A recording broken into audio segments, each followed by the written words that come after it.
Hello, everybody. Hello. Welcome to the Macaw Podcast Universe. I'm Jordan, And I am Micah. and we exist. Macaw, both of us. Yeah, Married. yeah, That's who we are. yep. And we're here to prove people wrong when they say sequels are never better than the originals. We are absolutely here to do that. And so we cover film franchises, triple or more. Yep. And guess what we're covering today?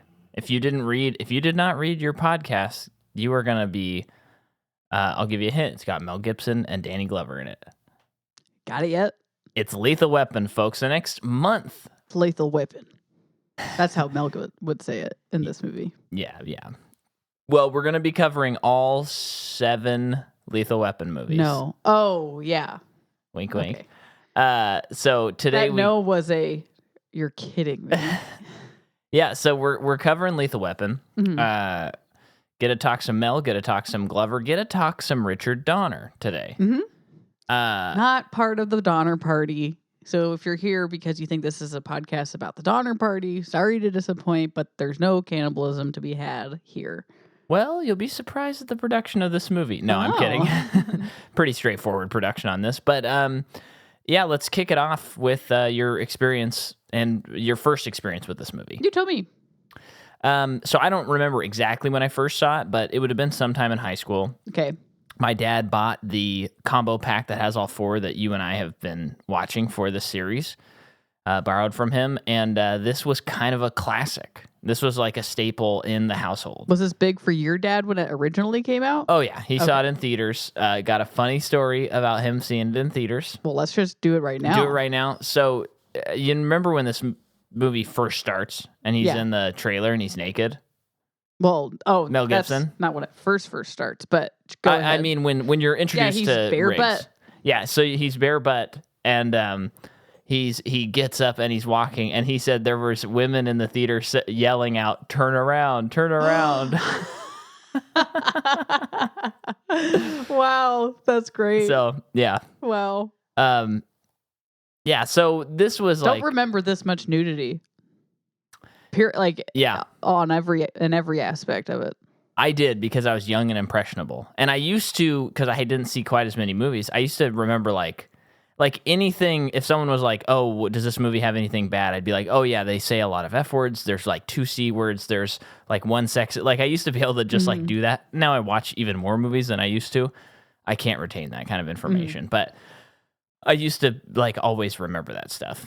Now I'm starting to do like what I feel like my parents do, or what my dad does, where it's like you're young and he's like, "Hey, we're gonna watch this movie," and he's like, "Oh, I forgot this scene was in it," and you're like, "Whoa, this is crazy. I Yeah. shouldn't be seeing this." Yeah. So anyway, this movie was big for me back in the day, particularly the sequel, which at the time was my favorite. We'll see how it lands upon rewatch. And yeah, this was a staple at the Macaw house. I mean, frankly, Gibson was a big hit at the Macaw house.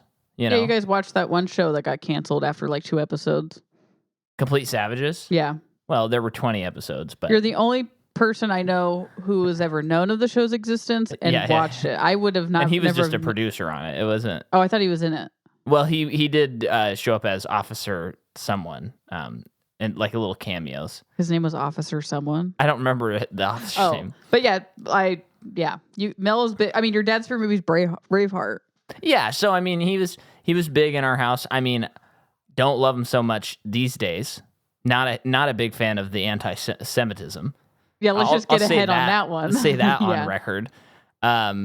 So you know, it's a little tricky sometimes, the relationship with Mel. But going back to this older stuff, I enjoy quite a bit.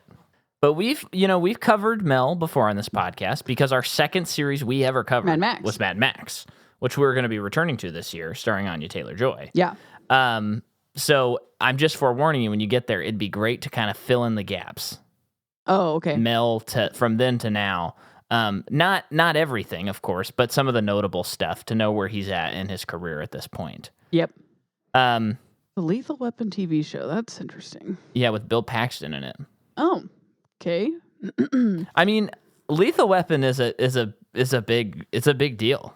I mean, this is I know. I know. This is a big thing for a lot of people. So, and it's Yeah, well, I'll wait to get into some of it, but let's hear your first experience with this My movie. first experience with this movie, I always like knew it existed, Yeah. but had never seen it. I think it's because maybe my dad didn't really like, or not like it. I just obviously it wasn't big for him. I mean, yeah, this is a total dad movie. A total dad movie where Yeah. it's like I like this movie and I will show my children. Yeah. So that I never had that experience. And then when you gave me the infamous stack of movies, Right. this 4-pack of Lethal Weapon was in it. There's no way I could have seen all 4 of them. No. But I know I watched the first 2, but we'll see maybe as we watch the other 2. I think you just watched the first 2, personally. Yeah. I didn't remember, I hardly remembered anything that was in this movie, but that kind of happens when you're trying to get through a stack of like 20 movies. Yeah. And you're just like, I really like this guy and I really want to be able to talk to him about these movies. So I have to watch all of them. That's just the truth. Yeah. Yeah. It worked out. We're married and we have a child. Hey, I literally did my homework for this relationship.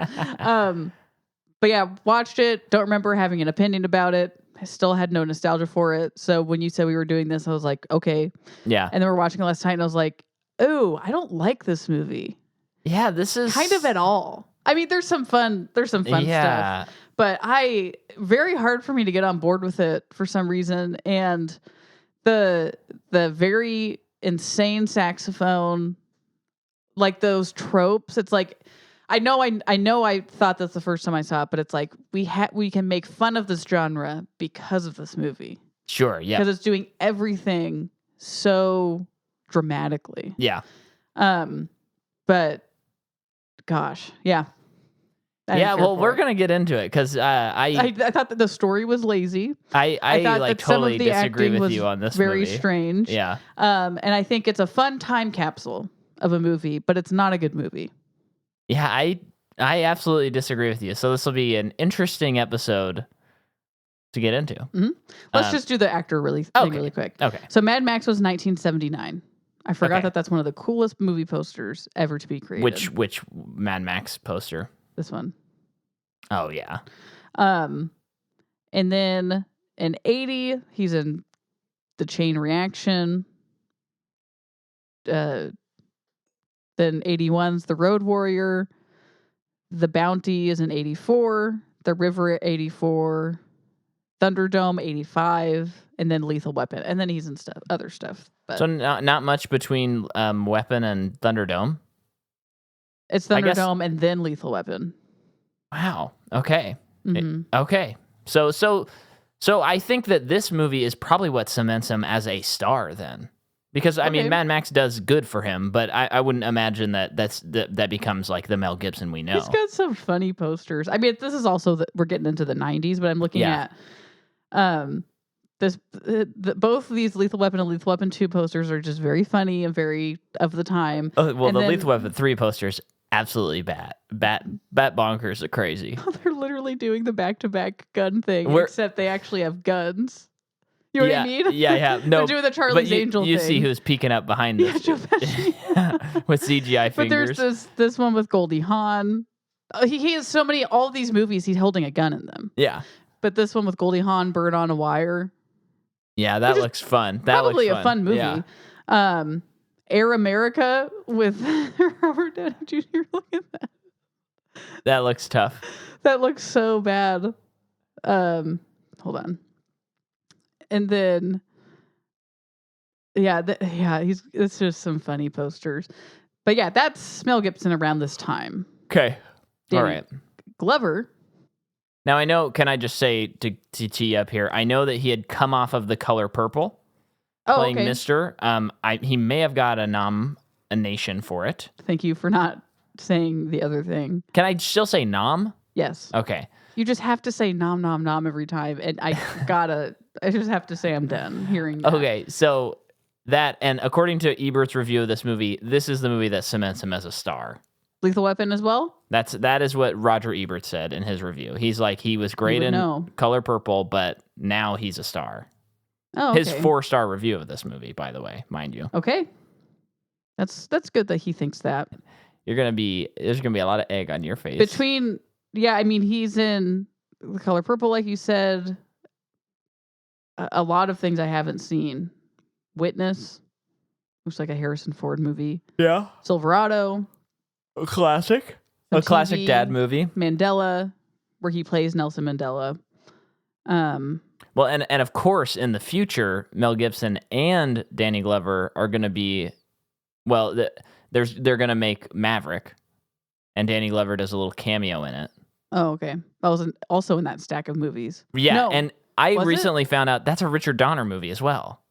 Was that movie in that? Oh, stack? yeah, it was in the stack. Because also was Quigley Down Under, and those both felt like the same movie to me. Yeah, very different, but westerns. But they're both westerns. That's the only reason I say that. But in Maverick, there's a part where, Danny Glover's robbing a bank, and Mel Gibson pulls down his handkerchief, and they look at each other, and they're like they recognize each other because Lethal Weapon was so big they could make a joke where they recognize each other. How crazy is that? That is pretty crazy. We've never covered Gary Busey.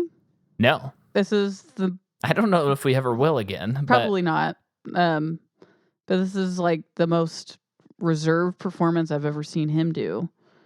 But he's also in Point Break, which is one of the most unhinged performances you've ever seen a person do. As well as He orders that meatball sandwich. There's nothing like it. The Buddy Holly story, where he plays Buddy Holly. That might be another one where it's very un-Gary Busey-like. I think he's young in that. I think Point Break might be the tipping demarcation point for her. Yeah, for him, not her. Mitchell Ryan plays the general. This guy's in Halloween, The Curse of Michael Myers. I don't know which one that is. The Curse of Michael Myers is number 5. So we haven't seen that one yet. Yeah, so he must be in that and Halloween 3. Are you talking about the He's dad? Dr. Wynn. Are you talking about? Oh, so this is another Halloween person. This is the bad guy, like the main bad guy. Oh, I'm sorry. He's also in Liar Liar. Love for Rent, The Drew Carey Show, The West Wing, so on and so forth. Yeah. Oh, you're talking about Tom Atkins, who is in Halloween 3. Which is the subtitle? Season of the Witch. Yes. He's also in The Fog. I don't remember him in The Fog. Is he like the main guy in The Fog? He might be, yeah. That makes sense. That movie was lame. Yeah, it was. He's also in My Bloody Valentine 3D. Night of the Creeps. Big old horror guy. Our baby talking. She might be. Let me check and just keep talking. City on a Hill, Trick, Judy's Dead. Okay. Oh yeah, wide awake, just staring at the camera. Okay, well we gotta try and get her to go back to sleep. Well, let me finish. Oh, okay. That's Tom Atkins. And then who did they introduce? His daughter. But what was her name? It started with a T. Tracy Wolf. Okay, Tracy Wolf. She is in every Lethal Weapon movie, as well as She Said, Law and Order, Blue Bloods. Oh, She Said is new. Yeah. Okay. And The Cosby Show. Okay. Is that everybody? Sure. So you're done with all of the actors. I think so. And we want to get into who made this movie, correct? Please. So this movie is directed by Richard Donner, who I think has one of the more fascinating careers out of anyone. He gets his first real big hit with a little movie called The Omen. Mm-hmm. He'll then go on to make Superman. Great decapitation scene in The Omen. Decapitation scene? I don't remember it. Am I thinking of The Exorcist? What's the decapitation scene? These guys are walking with a plate glass window, like a big one. I feel like that is The Omen. Yeah. Yeah. And it's huge. And something happens where it goes flying and it decapitates a guy. And it looks so cool. I'm pretty sure that is Omen. Yeah. Yeah. It was shocking the first time I saw it. Yeah. So he does that. Then he goes on to make Superman and Superman 2, which... So who's the Superman? Who's the actor? Christopher Reeve. Okay. Reeves. No, I almost said Henry Cavill. Like, out of just like... So he makes like the modern superhero movie. Okay. Like the first hit movie. Oh, okay. It's like that. Have you seen it? I've seen both of those movies, yeah. Is it good?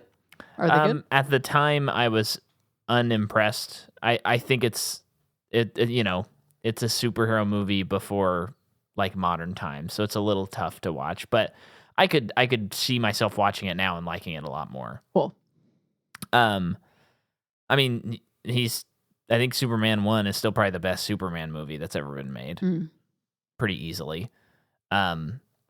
So does that. He also makes The Goonies.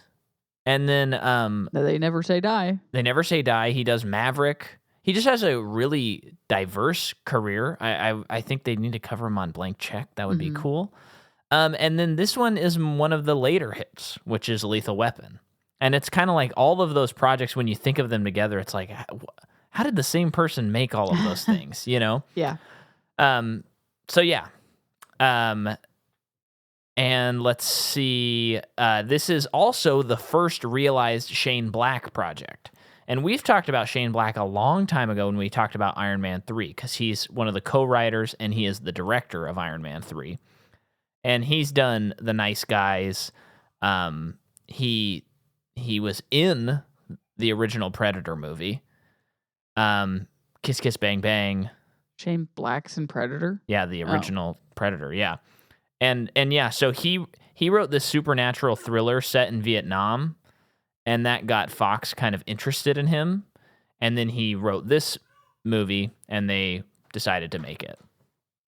So then the cinematographer is Steven Goldblatt, who did Joe versus the Volcano and the Batman Schumacher. So we've talked about him as well.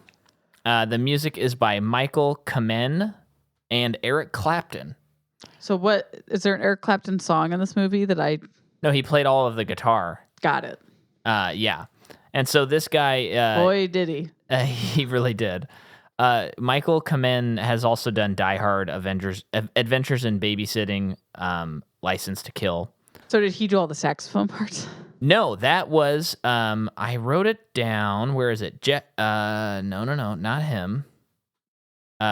David Sunburn. I think it auto-corrected. I don't think that's right. Okay. I will look that up I'll right look it now. up. I'll look it up. Keep going. Yeah, I hate when it auto-corrects names and I don't catch it. But yeah, so I wanted to set the table because... Sanborn. Okay, thank you. This movie comes out March 6, 1987. And buddy comedies. Yeah. Buddy cop movies. Yeah. I'm just setting the table for like the comedic kind of, but also still edgy buddy cop movie. So we have 48 Hours, which is Nick Nolte and Eddie Murphy. That comes out in 1982. Never even heard of that movie. Very famous. People love that movie. Have you seen it? Nope. Beverly Hills Cop. Yes. Is 84. The sequel is 87. This one I hadn't heard of. In 1986, there's a movie called Running Scared with Gregory Hines and Billy Crystal. And then in 87 is Lethal Weapon. Okay. So I still think run. That this movie is sort of significant. I think it kind of like encapsulates the buddy cop in a significant way.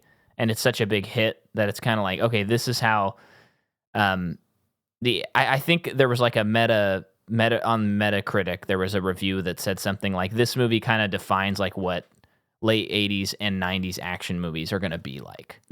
Okay. So, particularly in the crime vein. Okay. It has a $15 million budget. It's so crazy hearing about these tiny budgets back then. Makes 65 in the US and 120 worldwide. Huge hit. Yeah. And it will spawn 3 sequels, a TV show, and always rumors of a 5th movie. Well, actually, we forgot there is Lethal Weapon 5, 6, and 7, which we'll talk about. So Shane Black wrote this in 1985. He was inspired by Dirty Harry. It's a series we covered last year on the podcast. Yeah. And the original draft of this movie was much darker. There was this whole scene where there was a trailer full of cocaine that exploded and it showered snow all over the Hollywood sign. Well, it showered cocaine. But he hated it. Tell me it's an 80s movie without telling me it's an 80s movie. He hated it? He hated it and he discarded it. And then eventually he kind of came back to it and kept editing it until he got a draft that he liked. Then some producers kind of like it, and then they're kind of getting on board. I don't think this is a Fox movie. They were just interested in him, and he was working with them. And then eventually this becomes, again, his first like realized project. And Jeffrey Boehm does an uncredited rewrite, adding humor because it was maybe a bit too dark. See, this is what I think I have a problem with. Okay. I just don't think I'm a fan of the genre, potentially. Because this movie's not funny enough for me to be just to have a fun time the whole time. Yeah. But it's not like it's not procedural enough for me to get that feel either. Yeah. Because that's like kind of my criticism of the movie, where it's not funny enough, but it's also not like they don't get into it enough on what the crime is. It all just felt very much like, yeah, and then this, and then this, and then this, and then this. And I'm just supposed to like be on board with all of it. I'm a little surprised you're saying that about the crime element. Not that it's. I get what you're saying about it being not procedural enough for your like personal taste, but I'm surprised that you're thinking it's so like slapdash. That's how it felt to me. It feels put together to me. I guess it feels put together for you. It just felt convenient. Okay. I mean, this is someone who's currently watching True Detective Night Country. Yeah.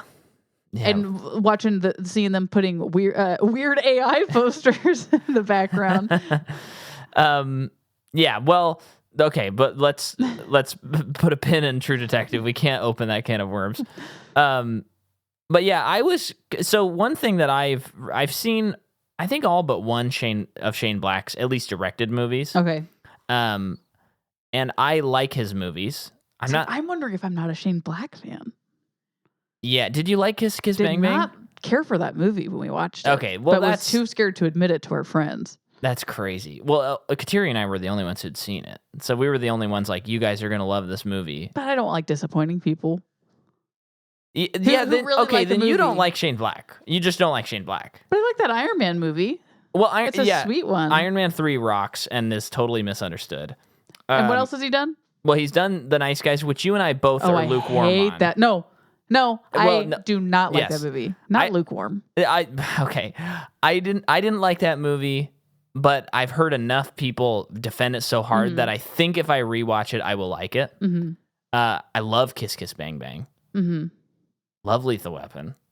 So yeah, he does it for you. Yeah, I think you don't like him. Yeah, which is okay. I can see that it's hard for you.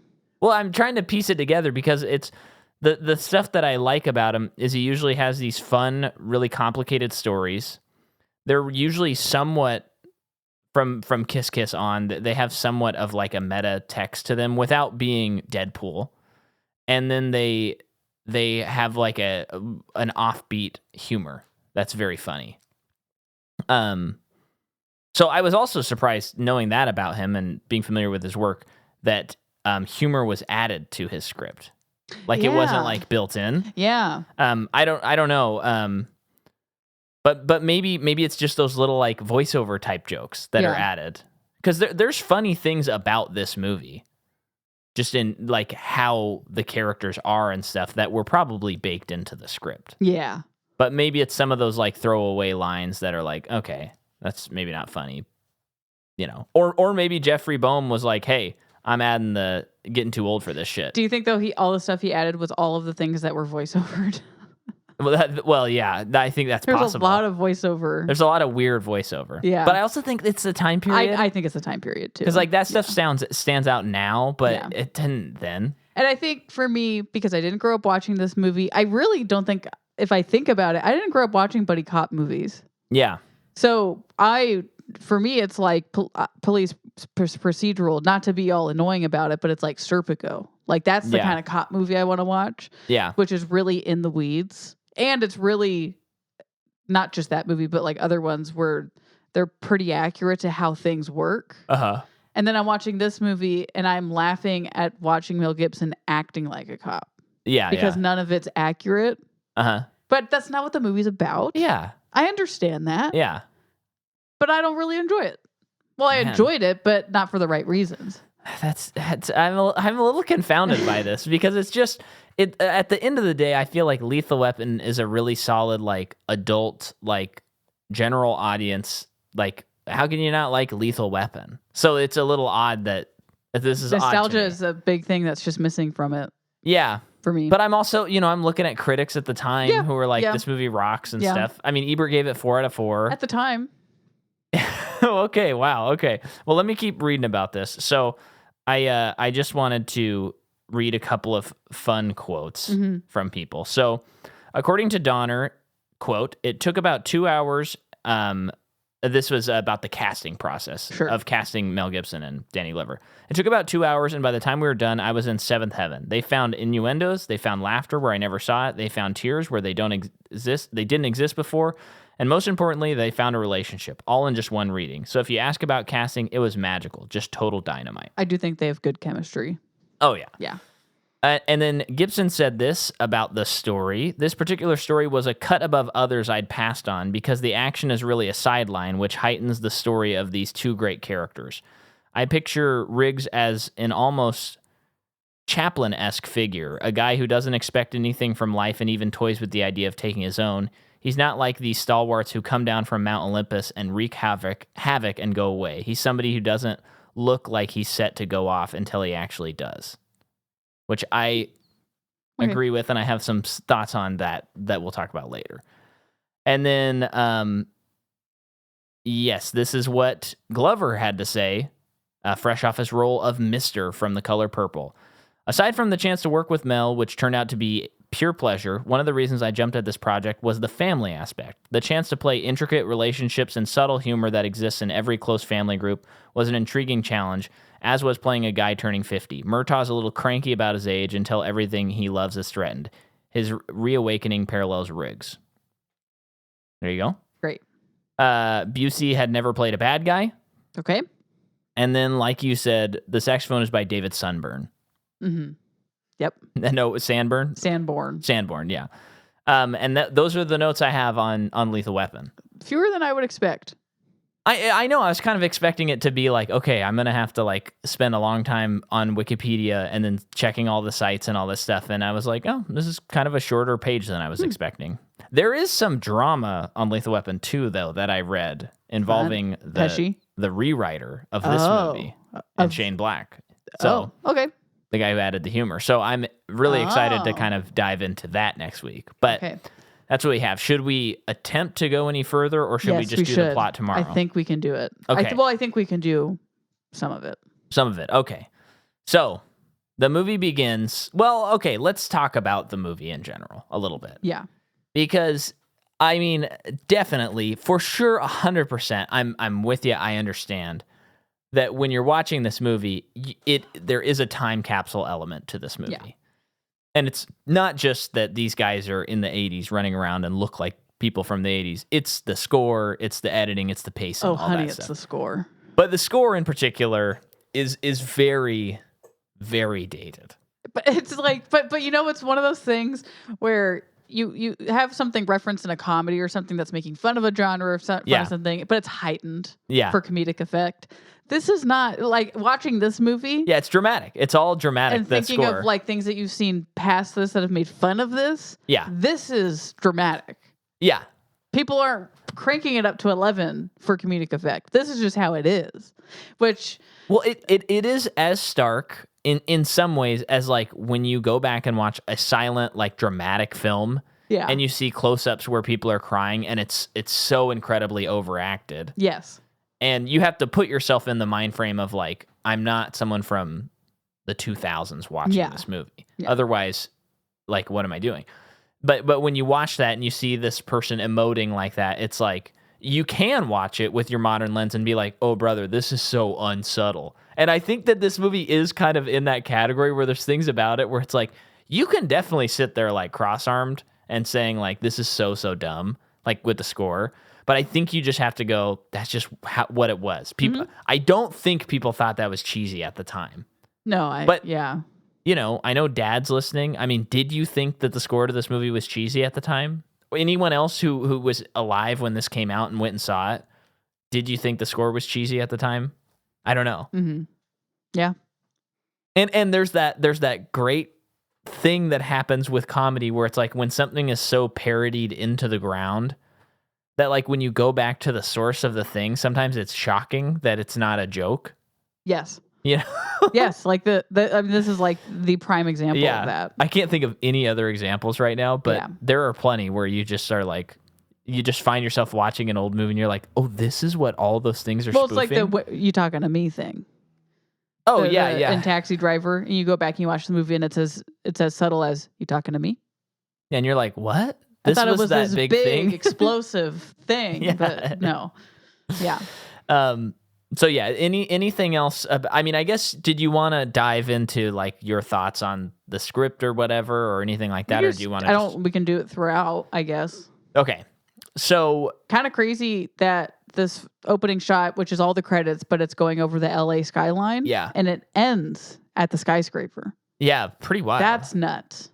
Yeah, and it's doing all the billing, and it looks great, and then we see this woman who is like snorting some cocaine, topless, and then she's like playing on the balcony and falls/jumps off of this skyscraper. Mm-hmm. And then she falls, she hits the car. Love how it's shot where it goes to an interior of the car as it like explodes down. And then we have what I'm going to say is a very, very badass title card. Not title card, director card. Directed by. Because she is naked, like splayed out, dead on a car after like what looks like a suicide. Mm-hmm. And then it says in that shot, it's directed by Richard Donner. Mm-hmm. I'm like, that is cool. Mm-hmm. And so, and then I like this next. I do like this establishing. Well, you seemed on board for the first 15 minutes. It was that obvious. So, we started laughing a lot. I did like this first part where we're introducing both characters and it's going back and forth. Yeah, and it's really they're very different. Yeah, I love Danny Glover's family dynamic. I think it's all very sweet. I think it's all a little weird though that everyone went into the bathroom while he was taking a bath. Yeah, but that was odd. It's the 80s. Yeah, it didn't seem like there was a lot of bubbles either. Nope. So it's like nope. And his teenage daughter is like commenting on his beard and stuff, and it's like, honey, you shouldn't be in here. Yeah. Whatever. He's turning 50. He's 50. Meanwhile, Riggs, but before we move on, I do really like too how it's just like a functioning family, and it's not like you spend too much time at the office. Nope. It's like the movie's not about that. Nope. Like he has a good relationship with his family, so when the daughter gets taken later, it's gonna hurt. Yeah. You know. Yeah. Great. Huge house. Yeah. Like huge house. It's like the Simpsons house. Yeah. You know, where it's like they're middle America, but it's like no. Yeah. That's big. Well, Simpsons house isn't real though. You know that. But have you seen people comment on it? No, but do you know the Simpsons isn't real? What? Am I shattering your world? That's not a doc. What? I haven't. I've never thought of it as. Oh, I've seen people comment more of like recently today because of the housing market and stuff. But like comments like back then when I watched that show, you know, this was just their house. But if you actually think about how big their house is, and they're middle America, it's huge. Yeah. It's huge compared to a middle class house today. Yeah, it's funny. Yeah.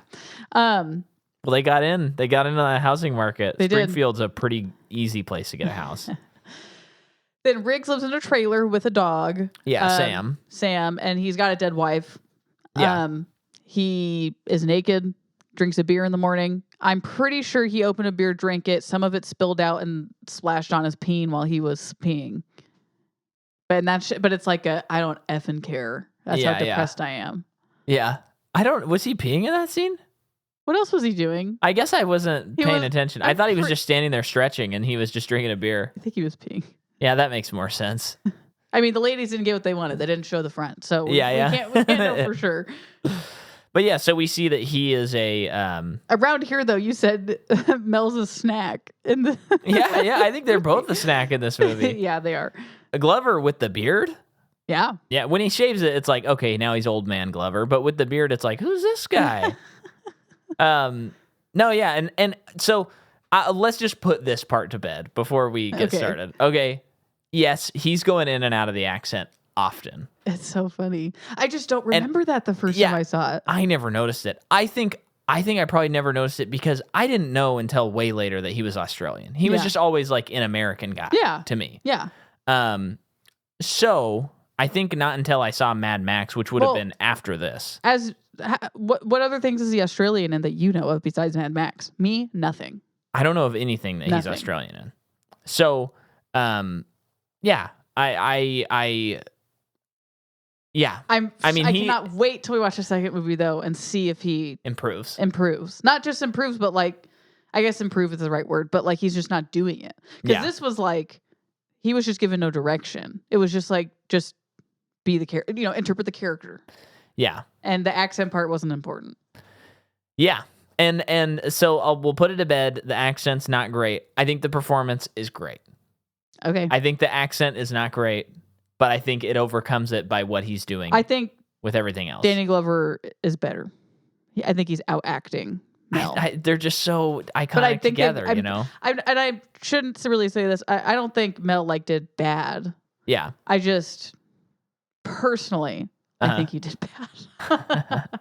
If that makes sense. Oh man, wow, this is crazy. This is blowing my mind. But it would be good as Riggs in a sequel. Who? Like a Glenn Howerton type, maybe, or possibly a Rob McElhenney. One or the other. Yeah. Maybe both could try it. And I bet they could both be Danny Glover if they wanted to. Yeah, Murtaugh. Yeah. So yes, Danny family, and then we get to a scene which is actually, we were watching the director's cut. I've never known that I've never seen the theatrical cut, where there is a sniper at a school picking off kids, which is different time. Yeah. I don't know if any kids were killed. I think they made that they did. Yeah, an officer was killed, but no children. I think they said officer down, not killed. I thought that meant dead. I think that means they've been shot or injured. Okay. Yeah. Okay. But this is when we see that Briggs, I keep wanting to call him Briggs. Riggs just comes in and commands the scene. He fears nothing. Yeah. He welcomes death. He even hopes for it. And he's a great shot. Yep. And he's able to take him down, and he's just in the line of fire and everything. Now, here's what I love about this. Okay. I felt like you were actually about to say something you didn't love about this. No, it was a question I had. Okay, go ahead and ask a question. Please. Well, I'm just curious. I asked this last night. But are we still in today in 2020? I feel like it's not so much of a thing, but back then it was a thing where anyone who's bad has to die. Yeah. They must be killed, and they must be killed by the good guy. Yes. That is a thing. It has to happen. And I feel, and I just can't think of an example. So I'm curious, but I feel like that's not as important today. It depends, case by case. I think it's mostly still the same for this type of movie. I think so. If it's a superhero movie, it's almost always like, no, I actually choose not to kill you. That's what I think that's what I keep thinking of, because I'm thinking franchise based. Yeah. And I know these are different genres. I mean, I think the Dirty Harry movies, they're all killed in those. But these are also older movies. So I want to know about more recent movies. Yeah. Well, I mean, think about as much as I actually would not put this in the category of the B tier, Gerard Butler, those types of movies, or the Liam Neeson movies, I would not put this in that category. But I think this helps spawn some of those. Sure. And so those, that guy always dies. Well, I'm just thinking about if I'm watching a Liam Neeson movie and it ends with the bad guy not getting murdered, I'm gonna be pissed that I went and saw that movie. Yeah, that's a good point. Same with a Gerard Butler. Same with a. I'm thinking of John Wick. Yeah, the bad guys get killed in those. Yeah. Were you asking, or you're just? No, I'm thinking. Okay, I'm if you're asking, have you seen John Wick? Everybody and their mother dies in those movies. Oh, that scared me. Gilmore. Hey, buddy. Wow. So our dog had. I'm not gonna cut that out. We got a little. I was like, it's got to be Gilmore. It's got to be Gilmore. We took him to the vet yesterday, and he had to get 2 teeth pulled, 2 shots, and a wart removed.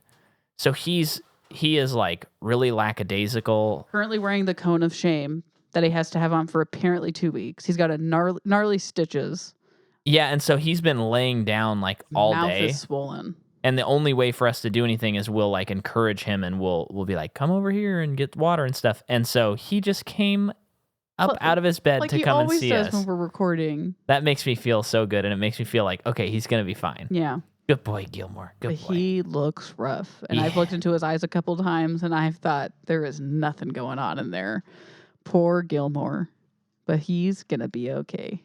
Yeah, so sorry about that long silence there. We were just scared because we heard scraping sounds at the door. It's just the cone banging against door frame. Oh, good boy. You made us happy. So, but yeah, all that to say, you gotta kill the bad guy. I think in this level of movie. Yeah. Or you have to have them like accidentally get killed. Yeah.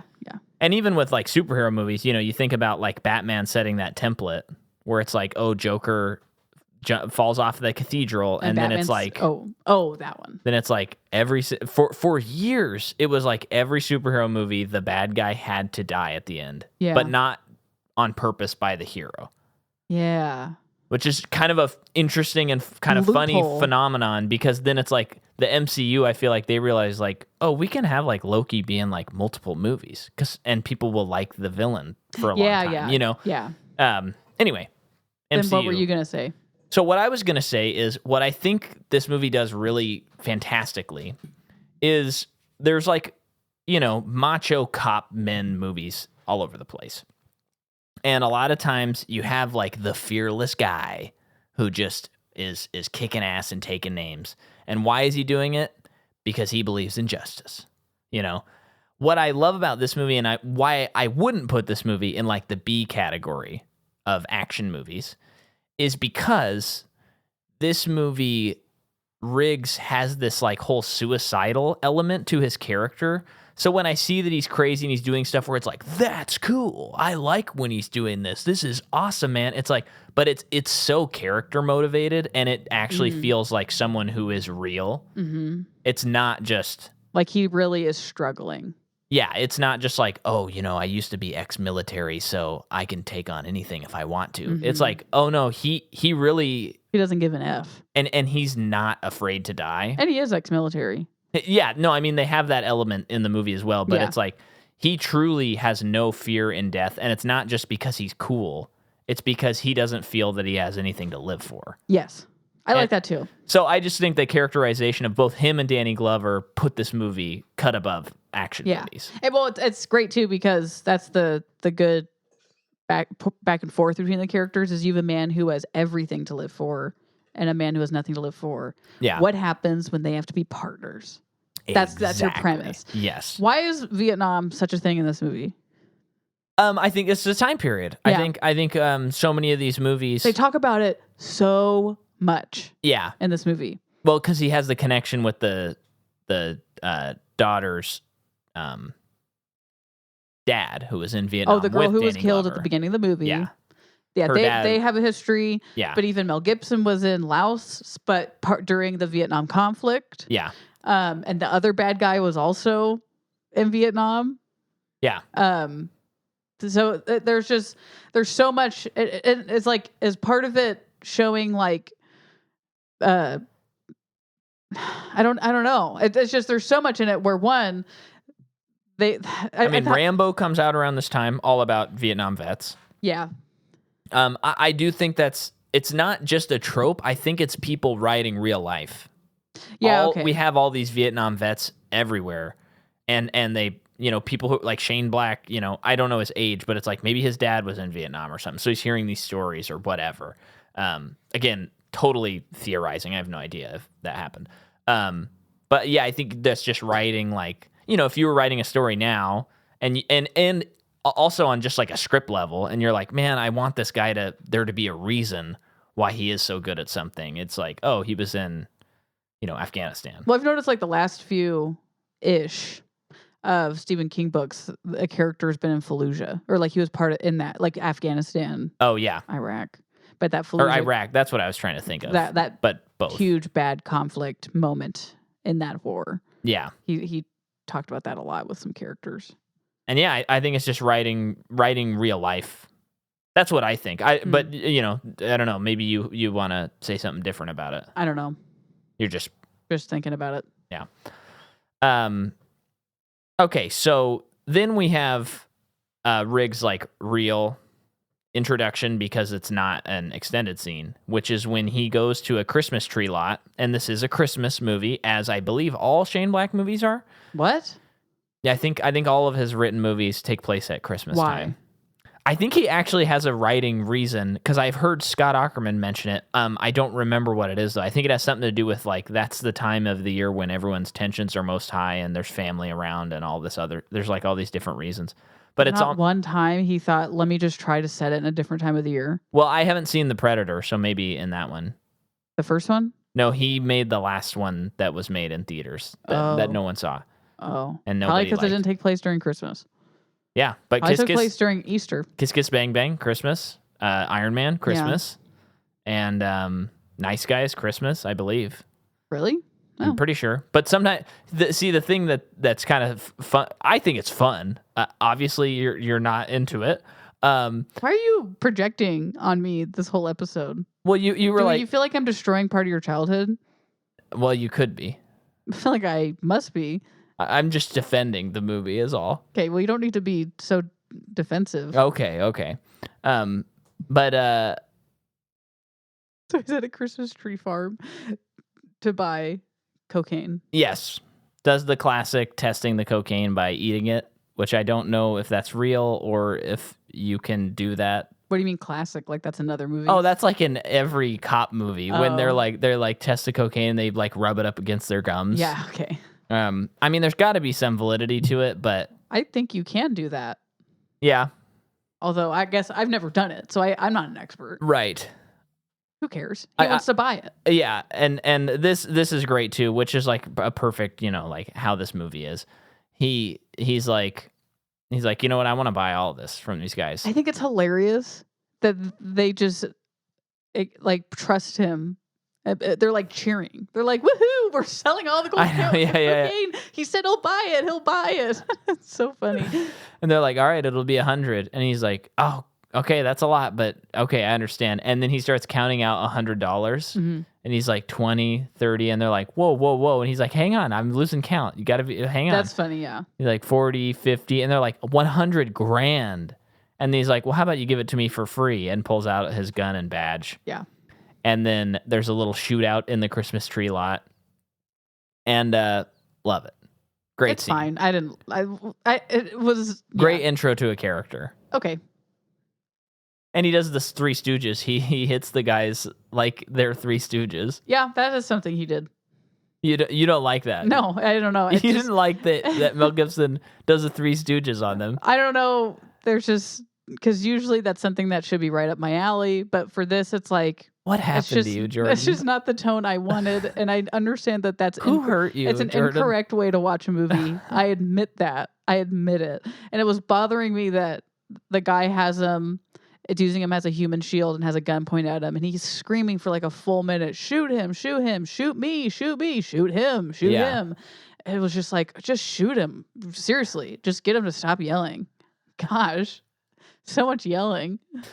Well, I will say I did notice this time around that I was like, just in the way that old movies can be sometimes, I was like, okay, this pace, like we could make this movie a little tighter. Yeah, this is the director's cut.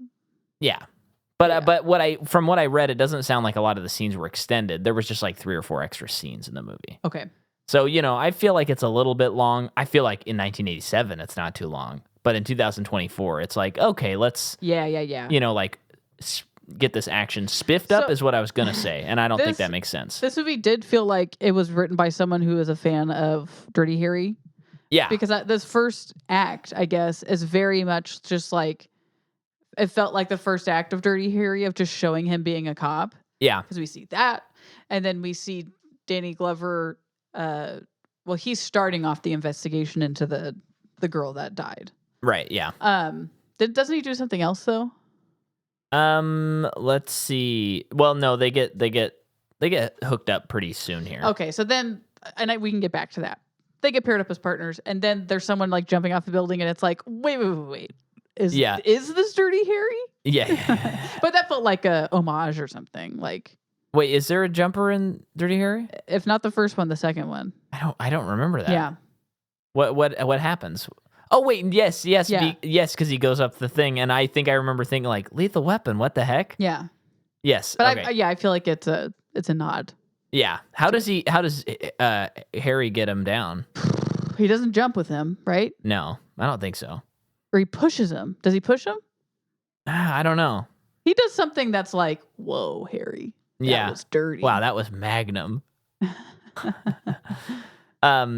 So yeah, we see that Mel is suicidal, which we've already talked about. Mm-hmm. And then, well, you see that. I'm assuming she's like the psychiatrist that works at the police precinct. I love like, this man needs to be like, this isn't the right word, but a discharge from the service because he's going to get himself killed or get someone else killed because he's so suicidal. And the guy is basically like, you're a woman talking? No. I'll apologize when he actually does kill himself. Well, I do love, the line is something like, well, we're going to leave him on the force. We need him on the force. So if he kills himself, then I'll say I'm sorry and I was wrong. Yeah. I'm like, I that's like classic like police banter stuff in these types of movies. So I love that. So then Mel is in, I'll call him Riggs. He's in the police station. He's waiting to get assigned. He's wearing street clothes. And Danny is just staring at him. He's just staring at him. And I had forgotten, I haven't seen this movie in years. And I was like, oh, does he know him? And he wants to like go talk to him or something. But he's just staring at this guy. And then Riggs pulls out a gun. That he just keeps in the front of his pants. Yeah, and he's just pulling it out to like take a look at it or whatever. And Danny screams, gun and tackles him. Great reaction from Mel. Like, oh, where is it? Yeah, he's like looking around the room. Yeah. And I just think that is a wonderful way to like when it's like, these two unlikely characters got to get, teamed up. So, and then the chief comes by and he's like, Murtaugh, meet your new partner, Riggs. That guy that you're like tackling. Mm-hmm. Then they go out and they're going to hit the beat. And they're getting in the car, and Murtaugh is very upset that he has to deal with this Riggs guy. Yeah, basically, he's like, I have kept my head down and worked hard my whole life, never have had a scratch on me. But he's kind of like, by the numbers. He's worked hard for his family. He's worked hard to get them where they're at, worked hard to get him where he's at, and now it's all going to be for nothing because he has this partner that's going to get him killed. Yeah. Funny. And he said, I'm going to have to register you as a... I don't know. As a what, Jordan? Oh, a lethal weapon. Yes. So then they go and they talk to the dad of the victim. They don't really learn much. No. Other than he was trying to get in contact with Murtaugh the day before. Yeah. But he didn't reach out to him. And he says, I would reach out to you to see if you could help her get off this stuff. Yeah. Because she had been on drugs, doing adult films, just going down a bad road for a while now. And he's at his wit's end with it. Right. Yeah. And then he's like freaking out and screaming like, you have to kill him. You owe me because of Vietnam. Yeah. Like you owe me from something that happened there. Yeah. Okay, cool. Then they respond to a called in suicide jumper. And there's a family of people in a car in the shot where they get the call that are staring at the camera. So if you're watching the movie, look at the background. Very funny. They get there. I love this scene. Riggs immediately goes up to the top of the building while they're negotiating, and he's talking to the guy. And the guy's like, "Hey, don't come near me. Don't touch me. Don't come near me." And he's like, let's just have a smoke. I'm not gonna touch you. I'm not gonna go near you. And then the guy gets a smoke from him, and then when he's gonna light it for him, he grabs him and handcuffs him together, and he's like, okay, so now if you jump, it'll be murder because you'll be murdering me. I thought it was funny. And so the guy's like, what are you doing, man? And then he's like, I really want to jump. I want to jump. And then Riggs goes, you want to jump? Let's jump. Wild card, baby. And then they jump, but they have the pad out. Yeah. And then I love this because Danny Glover plays this movie. He goes to 11. Like, you said something in the movie that I misunderstood what you were saying. Yeah. And I thought you were saying... he's crazier. Like, Danny Glover is crazier than the crazy character, which I kind of agree with in not a bad way. Yeah. Like, he's just going so ham in this movie. Mm-hmm. But he grabs Riggs, they go into this store, and he's like, you're trying to get yourself killed. And then, I mean, this is, like, so crazy cheesy, because he pulls out the gun, and Riggs is like, okay, shoot me. Do it. And then Riggs like pulls the trigger and it catches on Danny's like thumb as he tries to stop the hammer from clicking, but he does actually pull the trigger. I do like the reaction where he's like, "Ow!" He can't believe that he actually did it. Yeah. Mm-hmm. Anything in all that you want to speak on? Just a lot of yelling. A lot of yelling, and we love yelling, right, Jordan? Sometimes. Yeah, and yeah. So I mean, not because we don't really do this anymore in this house, but this is a 1 to 10 scale. On preference alone. At this point in the movie, it's like, I get it, he's suicidal, but I understand that Murtaugh needs to get it. He needs to actually see and be convinced for real that he's not just annoying about it. It's like, no, you truly don't care. That's the scene. But by then, I already know that. Yeah. So I'm just like, can't we just get over that now? Sure. Just get on with the story. I get that. But I mean, if you had to. Someone puts a gun to your head and they say, I'm going to pull the trigger unless you tell me what your personal 1 through 10 rating of Lethal Weapon 1987 movie is. What do you say? 5. Wow, 5. Not even a 6. Not even a gentleman's 6. No. Wow. A hairy man's 5. A Mel Gibson's mullet 5. Well, then they go to where... like maybe where the adult films are like shot or something like that. They have a lead. Yeah. Yeah. And they go to this place where there's a pool. Cool house. Pool house. Cool house is what I said. Yeah. No. And I said pool house. And then I thought it was funny. They're walking around and there are these 2 ladies inside doing coke because it's the 80s. Yeah. And one of them flashes their badge or something. Yeah. And they like run away. Yeah, I thought that was funny because at first they're like, hi. Yeah, they're like new party goers. Let's go. Yeah. And then this guy just comes out, starts firing. And they'd previously had this conversation about like, Riggs, you need to not kill so many people. This is when it really feels sloppy to me. Okay. The case. Because by this point, I think, definitely. By this point, they've determined that this girl was murdered. She didn't kill herself. Sure, she jumped off the building, but what she had in her system was going to kill her if she didn't do that. Right. Therefore, they're ruling it a homicide. Yeah. And therefore, there's more layers to this than they thought. Much like Shrek, there's layers to this onion. Uh-huh. And so they get this lead from someone who's at this house, and that's where they go. And then someone just starts shooting at him, and then they just shoot back, and then he drowns in a pool. Who was this? Yeah. And then, like, at some point, Gary Busey and that other guy are, like, part of it. Well, see, okay. And I understand that there's, like, a drug ring. Yeah. But it's just, like...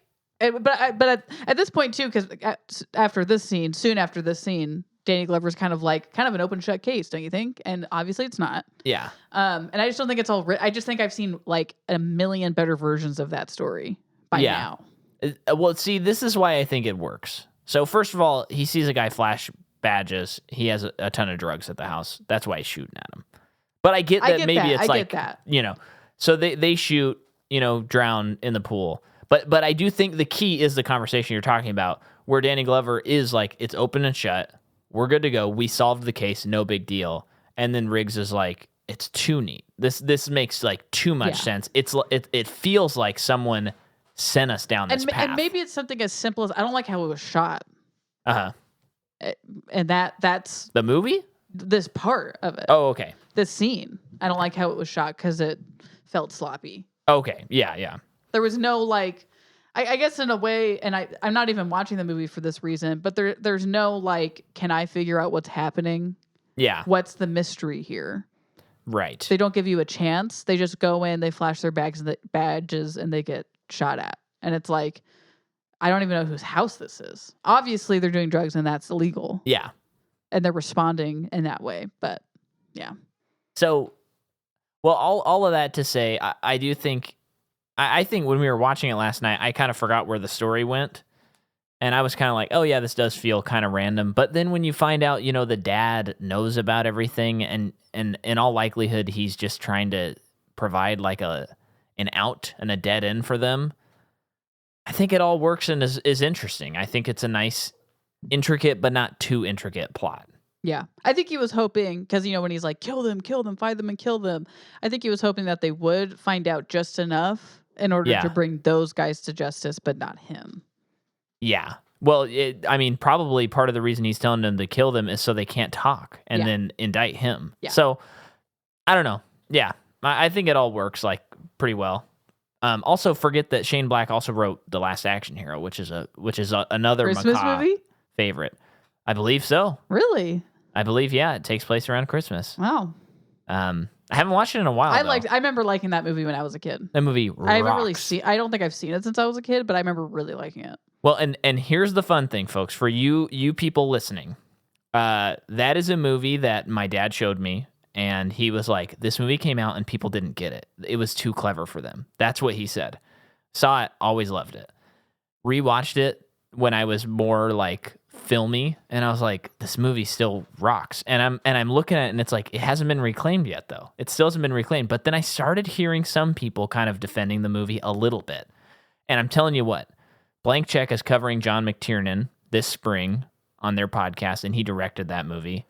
And after they cover that movie, as long as they like it, which I know David gave it a high review on Letterboxd, the movie will now be a cult classic. How has it's Griffin taken this not long. love that movie? I'm sure he loves that movie. Yeah. But it's not a cult classic yet, but I guarantee you that by the end of the spring, that movie will become a cult classic. So I'm excited about that. And you were right, Dad. That movie rocks. Yeah, so Riggs goes to their house. He sees like the normal family function. I love the jokes about how like the wife is just terrible at cooking. Yeah, that's funny. And then his teenage daughter thinks he's so cute, which I thought was gonna come off creepier, but it's very funny and in the spirit he doesn't of the movie. do anything. He doesn't act on it even a little bit. So it's Yeah, I just didn't know. I'm like, it's the 80s. I know, like, me too. where are they gonna go with this? I know. can't remember. And can I date your daughter? Yeah, I mean, he says a comment like at the end of the movie, but it's such a like joke, and they've gone through so much. It's like, yeah. They find out that they're both Vietnam vets. They talk about the case on the boat. They've kind of come together a little bit, and Riggs is like, "Are you ever gonna trust me?" And he's like, "How about if you don't get yourself or myself killed tomorrow, then I'll start to trust you." Yeah. So I do like too that they're so dysfunctional, and they are very openly yelling at each other, calling each other out their first day of working, but they still like the bonding element is still there. Yeah. I like that. What? And it's kind of nice that there's not like a romantic comedy scene where they have like a falling out for like a half hour of the movie. No, it's just like you're my partner and it's our first day working together. You come home and you eat my wife's roast. Yeah. Yeah. You meet the family, whether I like you or not. Right. Then we have the shooting range scene where we see just how good Riggs is at shooting, which you seemed kind of did you think this was bad? No, I thought it was funny. Oh, you did? Okay. Yeah. I couldn't tell if you were laughing with it because it's a funny scene or if you were laughing at it. He shoots a smiley face from way further away. And with then a handgun. Yeah. How accurate can you be with a handgun at that distance? I don't know that you can be that accurate at that distance. Because that's a purely curious situation. Yeah, no, because I think so many like guns have ranges, obviously, and I think a lot of handguns don't necessarily have like 100 yards accuracy range. Yeah, you know what I mean. Yeah, like a lot of guns are meant to be like 50 yards and closer kind of a thing. Mm-hmm. So, but I'm not a weapons expert. Maybe you can be that good. I mean, did they do it in John Wick? Did he ever shoot anyone that far away with a pistol? No, I don't think so. It was always in someone's face. Okay. Because John Wick is the Bible as far as assault weapons go. Yeah.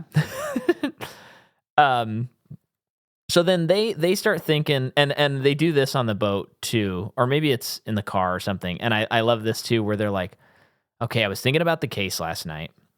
And I was thinking this Dixie girl who said that she witnessed the suicide, it's just too convenient. Yeah. Like, it seems like maybe she was up there, maybe she helped put the pills there, and she's part of the reason. So she runs outside, and she thinks instead of people thinking I was up there, I'll be the one who claims a witness. And then they're both like, that's thin. That's too thin. Yeah. But maybe it's good. I don't know. Yeah. And it's just that, like, those things that feels almost Stephen King-y, where sometimes and not, but where you're assuming a lot, and it's like you're going too far with it. Like, you're going too far, but it's like, but life does do that sometimes, and criminals do think that way. You know. Yeah. So it's like, yeah, it's too thin, but it works, and I like that they kind of call it. That's the like meta you know, Shane Black kind of thing. So then they go to Dixie's house. Isn't that where this wait. That's the person who like witnessed it at the beginning when they first went there. So they go to Dixie's house and it explodes. The kids are outside. Yeah. Okay. And so then they're talking to the kids. Mm-hmm. This is another, and it's the movie of the time, so it's not like a true criticism, but also he was in the wars, and it sounded like that's where his knowledge came from. But he's like now an explosive expert too, where he's like, it's this kind of bomb, like mercury trigger or something. Like this is professional stuff. Yeah, and see that it's like, okay, he was in the war, that makes sense. What actually is funnier to me, and this is more unrealistic, but it's a movie, is like, well, they wouldn't allow them to go in there and start like pushing around stuff and figuring stuff out like minutes after the explosion. It'd be too dangerous for hours. Yeah. But then going in there, it's like, no, forensics has to come in. And but that's like in movies when they, I saw this pointed out because there's when someone uses their pen to pick something up. Yeah, and it's like, and their pen is contaminated. Well, even if it's not, it can/is. Yeah. I think because I was watching there was like a Vanity Fair or something like that where it's like a actual crime expert, like a forensics crime scene investigation person was on, and they show them clips from movies and they're like, this is what's accurate, this is what isn't, which I think those are fun. Don't make every movie follow all that though, because it's fine to pick stuff up with a pen in a movie if you need to. But I think that they showed, if I'm remembering right, they showed the clip from Shaun of the Dead. No, Hot Fuzz, where they're cleaning it up. And I think out of all the clips, they were like, that one was like, that's actually how a crime scene would be. Because everyone is like head to toe, like you cannot see their faces, which plays into that great bit. The great cameo. And the great cameo. Yeah. But remember, he's like, he keeps trying to talk to people and it's not Cate Blanchett. Okay, I think I'm ready to watch that movie again. Yeah.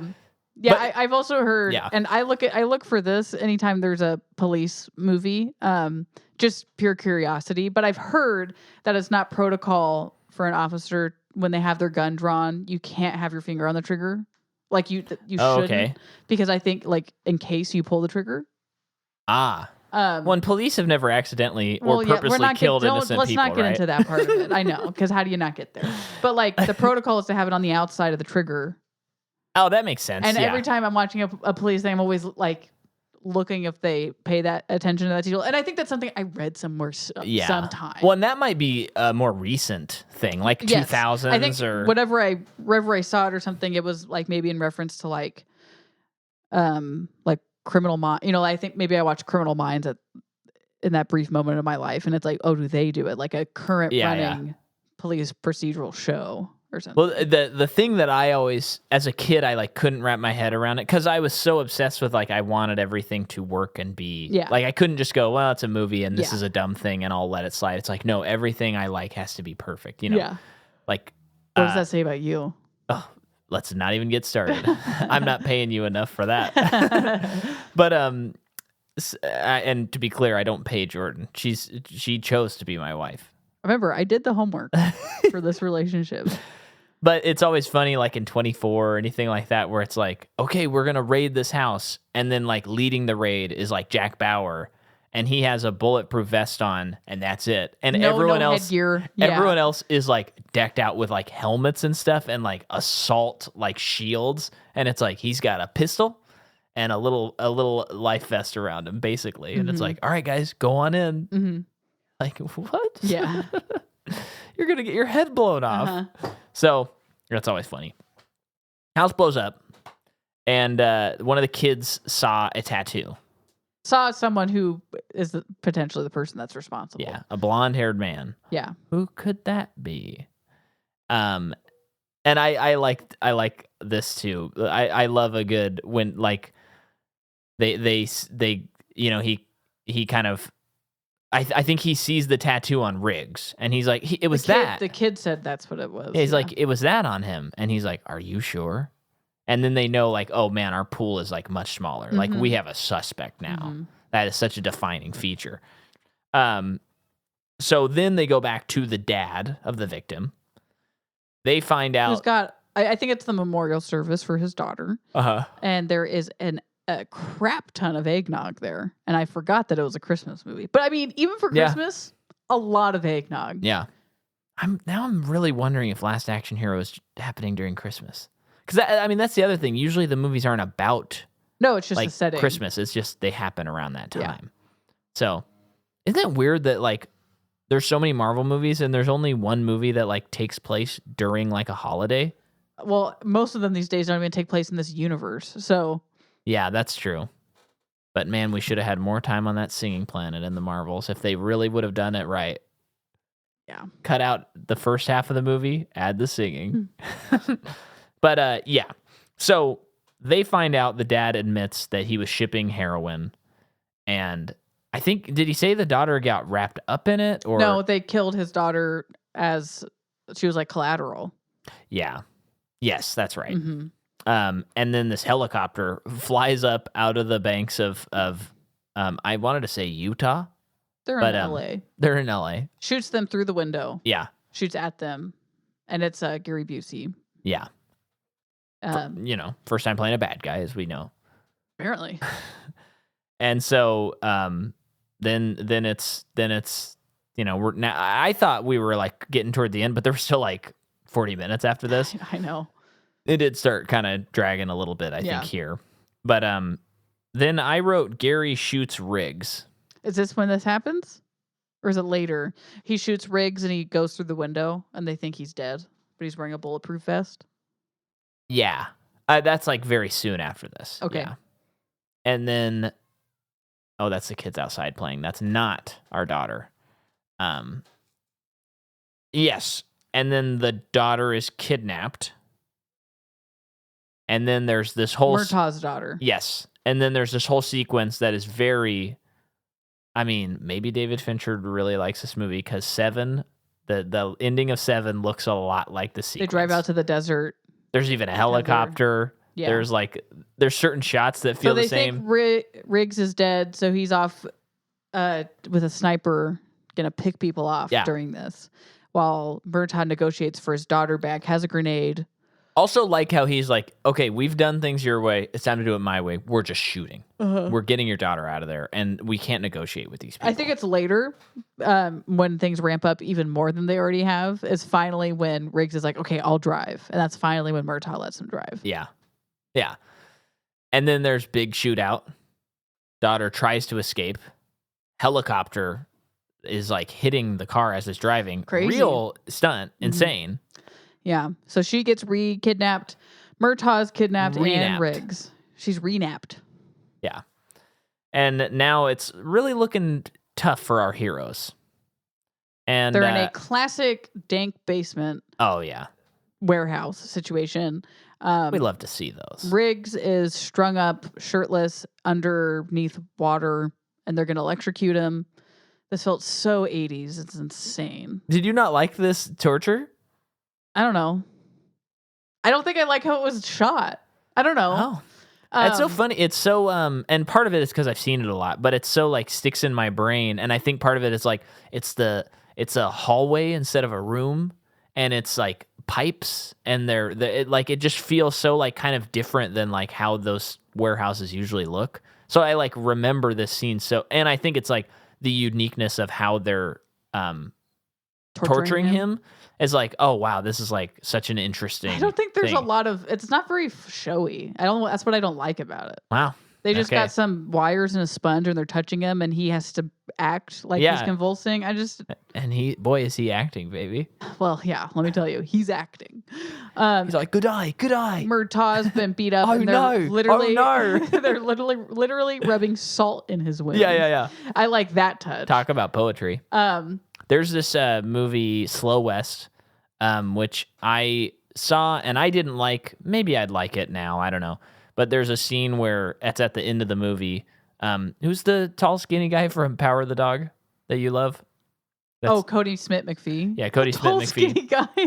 Yeah, pasty. Okay. Also Australian. And you're welcome on the pod anytime, even though that may have come across as an insult. But hey. We love pace, we love skinny, and we love tall. You have to get through this. I have to be done with this. But he gets shot in his shoulder. It's called what? Slow West. It's got Michael Fassbender, too. That's how you know it's not that good. He gets shot in the shoulder, and then he's, like, underneath, like, these ingredients in a cabin, and he finds out like the girl he loves or something like doesn't love him anymore, and then someone shoots the salt and it pours into his wound, like as he learns that information. Like rubbing salt in the wound, which is kind of a funny It's got touch. Ben Mendelsohn. Yeah. And people like it. I would be up to retry it, actually, because I think I wanted it to be a movie that it wasn't. And so I think the whole movie, I was like, I wish this was not the movie I'm watching, in a different type of movie. Yeah. So, yeah. Because I think like when the salt in the wound thing happened, which felt kind of like Wes Anderson-y and jokey and stuff, I was like, this is the movie I wanted to see. And it's at the end of the movie, and it was more like serious and dramatic and not. Oh yeah, I get that. I think I thought it was going to be like funny or something. Yeah. But it's been so long, that's the only memory I have of the movie. But again, Michael Fassbender's in it, so it's probably not very good. Anyway, electrocution. So then they get out. Oh, but there is a great thing where the bad guy says there's no more heroes left in the world, and then Riggs breaks in because he like killed the guy who electrocuted him. He's carrying the guy who he killed. Yeah, and he like throws it on in a there, person. and he's like shirtless, like he has an open shirt, and he's shirtless, machine gunning. I thought he has like a whatever. Yeah. Sure. He's just machine gunning like crazy. Those kids are really throwing me off. I keep thinking Talia is crying. I have it right here. Oh yeah, okay. He's and then there's this big long chase scene. It's big and it's long. It is long, and it's, again, I think it's a pacing thing. I feel like 1987, you're like, let's go. This is like the train coming at the audience in 1896. It was all this next part of the movie was going on for so long that I was just kept telling myself it's an 80s movie, so it'll wrap up in 30 seconds when it's done. Right. But there is actually quite the ending for this in terms of wrapping it up. Yeah. But he chases Gary Busey down the freeway. I always like more freeways in movies, folks. Sure. Action movies, because it's always interesting. And well, the ultimate one, Speed. Oh, I was gonna say Bowfinger, but yeah, Speed. Bowfinger is a moment in that movie. I know. Okay. Yeah, that one, and then Matrix Reloaded. Remember? Yeah. But I mean, Speed, of course. We gotta watch that again. That movie. Yeah. I mean, that movie just goes. That's a quick movie. It's fast. It speeds. 66 miles an hour? 55. Sorry, Sean Muir. Yes. So they're fighting, chasing them. I think, does Danny kill the main bad guy? The guy gets in a car and the car explodes? Yeah. I'm not remembering why. But it does. It does. There's like explosives and drugs in the backseat and like guns and stuff. Yeah. And then it just catches on fire or something and it explodes. Yeah. Then they know that that Busey must be going back to his house. Yeah. So they go to his house, and then I couldn't believe it. I mean, I can. It's an 80s movie. But we're here, the movie's coming to a head, and Murtaugh's like, everyone stand back. Riggs has got to fight this guy on my lawn right now. Yeah. And like, I mean, 50 this is too much. And people in the neighborhood are just watching, and they're cheering for him. They're like, break him, kill him. And I thought he was going to kill him in front of cops. Yeah. It went on for way too long. No, and I will definitely cede that point for sure. I mean, that was like too much. Yeah, it was to the point where it's like one of them would get him on his back, and then they would start fighting again. Yeah. And then the next guy would get him on his back, and then they would start fighting again. Yeah. Yeah. And then he defeats him, and then you're like, oh, he is just going to arrest him. That seems unusual for this type of movie, is what I'm thinking. Yes. And then he like is able to pull a gun, and then Murtaugh shoots him, right? I don't remember. I think it's Murtaugh, and it's like he learned to be a little more like Riggs, and Riggs learned to be a little more like Murtaugh. Okay. If I got that detail wrong, oops. But I mean, either way, they did learn that about each other. And then it's like he goes to Christmas dinner. I can't believe we are knocking out this entire movie in one day. I thought this was going to be a 2-dayer, especially with the way she's been napping. Look at us now, Talia. You thought you could get away with this, and then it resolves. They're all good, right? Yeah, big happy family with two new additions because of his dog. Right. Yes. So final thoughts, Jordan, on Lethal Weapon. Not very good. Or didn't enjoy it very much. Wow. But there were things I enjoyed. But I will be the first to admit that I think for a good portion of them, it's on me. Okay. And I'm not trying to take away from anyone's childhood nostalgia for it. Yeah. But not for me. But I do think I will enjoy the second one more. Okay. Because of Pesci. Well, I mean, come on. It's and I like from my memory, I remember liking the second one. I didn't have any memory of my thoughts on the first one. Yeah. I mean, the second one we watched a lot, but I fear that it'll be like, well, we were kids and we just liked the sequel more, and we'll watch it. I mean, what other movie is the catalyst going to be Danny Glover sitting on a bomb that's connected to his toilet, and if he gets up, it blows up? That's in the second movie? What other movie is going to do that? Wow. So, yeah, we did it. What about you? Thoughts? I like it. I mean, again, the pacing, I just feel like as a modern viewer, it just feels a little bit slower. But I love this movie. I think it's great. I think it's a classic. You gotta watch it. And I'm excited to keep watching the rest of these movies. A fun series to finally cover. Mm-hmm. Yeah. And I just think that the two leads are just so charismatic. They do carry all four of these movies. They're just like Mel and Danny. You just love watching them. So very into it. Let's see. On Patreon, we are doing Tron Legacy, which Jordan and I found out is a total honker. We didn't find. Well, it was reaffirmed. Yes, for me, I was like, is this going to be a total honker? And boy, is it. This movie rips. And Michael Combs came on the episode, and we just recorded it, and it's a great episode. So I'd really encourage you to sign up. You can do a free trial at patreon.com/Micah McCaw. Easy. And you could listen to that. And if you like it, just keep let the trial expire and stay a patron. But give it a listen at least. Yeah. We have a lot of other fun backlog too. Oh yeah, and then next month we're doing Train Spotting, which is going to be pretty wild. So thanks for listening. Please share this with a friend. Find an episode you like and share it with a friend. We've covered so many franchises at this point. There's got to be something for everyone. And you know what? Let's be frank. I don't know how to get this podcast any bigger than it is, so it's up to you guys now. So, share it with a friend, because all I can do is keep making them, and I can't figure out how to make it bigger. So, little too real. Who knows? What a lethal weapon. What a lethal weapon. Thanks for listening. Next week, it's Lethal Weapon 2. See ya.